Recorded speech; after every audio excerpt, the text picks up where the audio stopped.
Okay, so we'll go on to Stoke City. They've made quite a few recruits at the back, particularly signing Rimmer, Martin Zindi, and Kurt Zuma on loan. As a whole, though, how do you think Stoke are going to do? Because there's a lot of question marks about them becoming a bit too stale. Do you think that could be the case? I think that comes from more from management, though. To be fair, that the way they obviously they've set their own targets now. They've came, what was it, 8th or 9th last year, something like that. They did really, was it 8th or 9th? I think they finished a little bit lower, I can't actually. remember, to be honest. Yeah, maybe the season before. Well, like I said, they've set their own targets now. To achieve that year in, year out is always going to be difficult, and they've sort of signed players that you'd associate with Stoke, really. Choupo-Moting as well up front is not a bad signing from Schalke. Big tall guy up front again. Darren Fletcher, he's another good signing, solid player in the middle with bags of experience. And let's not forget José Rodriguez as well on loan. That's Do you an think absolute he's steal. a good replacement for Arnautovic? How would you compare them two? He's better. Definitely think he's better. He's got a lot more natural talent than Arnautovic. And Arnautovic turned up once or twice every 10 games, whilst José Rodriguez has the ability, if he turns up every game, to actually be a very good player for them this year. What about going forwards though? Because obviously, they obviously bought Berahino and he hasn't scored for Stoke yet. Do they need a striker in, like a proven striker? I wouldn't say so. I think Choupo-Moting could play up front, and maybe Hez Rodriguez last resort. Peter Crouch still seems to be cutting it, but I wouldn't write off Berahino just yet. He's still fairly young. I think if it's got to the stage where he's in the same sort of form in the next 6 months, and I'd probably start to panic. Yeah, they've got Diouf as well, who's done quite well of late for Stoke. So, what about Rimmer, Luke? So expensive transfer, 18 million. Do you think that's a good signing for Stoke? In terms of price, I wouldn't really say so, but I think they've got a good player in his first season. When Antonio was injured, he'd done a very good job of standing in for him. But I think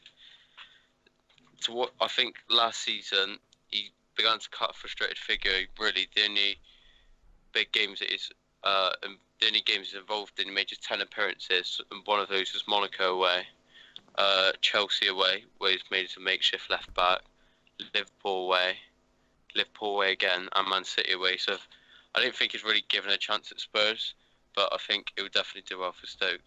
And Kurt Zuma as well on loan's good signing. Yeah, I think their defence is probably their strongest point this year, I'd say, which is good, really. It's just they've got a lot of options at the back. They can play 3 centre backs if they want to, and they're all really good, solid Premier League centre backs as well. Do you think Stoke are making real strides forward? Where do you see their progression, or do you think it's just a case of staying in that same position? Because they normally occupy mid-table. Is there going to be any future of Stoke going forwards? well, that's what I mean. Like I said earlier, they've set their own targets now. They've got, you know what I mean. Like I said, they finished in the top half a couple of seasons ago, and Andy said earlier they finished 13th last season, which for their now standards, that's a bit disappointing considering the players they've signed and the intentions that they've shown. For example, Shaqiri. So I think Stoke are realistically aiming to finish where Stoke should be finishing. You know what I mean? They've been in the Premier League for a very long time now, so just naturally, it's just the sort of natural progression for them must be to start looking at breaking into that top half on a regular basis. And they're one of the most established sides in the league now, so they've got to be starting to make waves in it, really. I mean, if you look at someone like West Brom finishing 8th, Stoke will surely be thinking, why can't we do that? Why can't we match that? And there's no reason why they can. They've got a decent squad now. I think they are looking to play the 3 at the back system. I would have argued that they do need a striker. When you've got the 2 attacking midfielders, Hesse and Shaqiri, I think you need a striker who can do that justice, really, which I don't think they have. But there's no reason why they can't push on. Not this year, certainly. Yeah, I'd agree with what your point about the strike. I think they're a strike away from having a very good transfer window. Borderline perfect. Yeah, but realistically, any team from the likes of Stoke, West Brom could break into that top 10. You got to look at the realistic thing is that top 7 is going to be extremely difficult for any team to break into. So to have an aim to get in there is, I'd say it's a bit unrealistic in terms if you're Stoke City. Well, I mean, it probably does seem unattainable. I mean, the money and the quality of Everton upwards is sort of on another level. But when it comes to finishing within the top 10 on a regular basis, have Stoke been in the Premier League for like a decade now? Yeah. And they'll be looking around them at teams like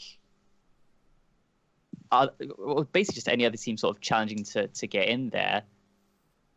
They've been in the Premier League the longest, therefore they should be the team that is setting the standards. They shouldn't be, teams should be coming in and then overtaking them straight away. It's not a good look. They have to look at why they're not progressing as much as they should be. They're regularly getting the Premier League money, so that they got that sound financial footing. They can, attract themselves as not being a team regularly in a relegation fight.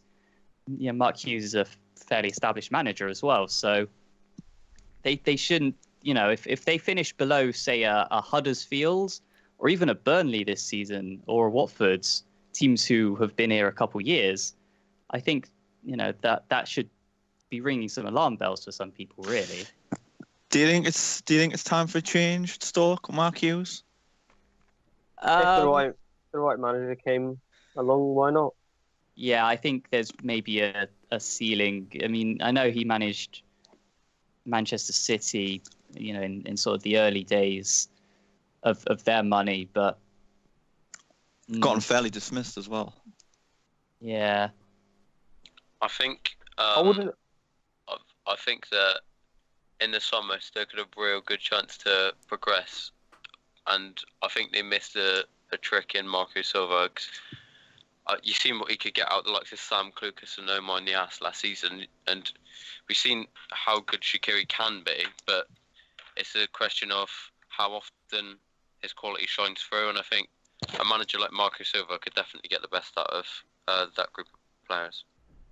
I think even Southampton could argue that they missed a trick there as well. I think a lot of teams in the Premier League would have loved to pick up Marco. Yeah, I agree. I think he's a fantastic manager. And David's currently sat there with an erection. David, yeah, with a big massive smile on his face. Yeah, what can I say? He's joined probably the biggest club out of them lot anyway. So, how would we rate Stoke's window then?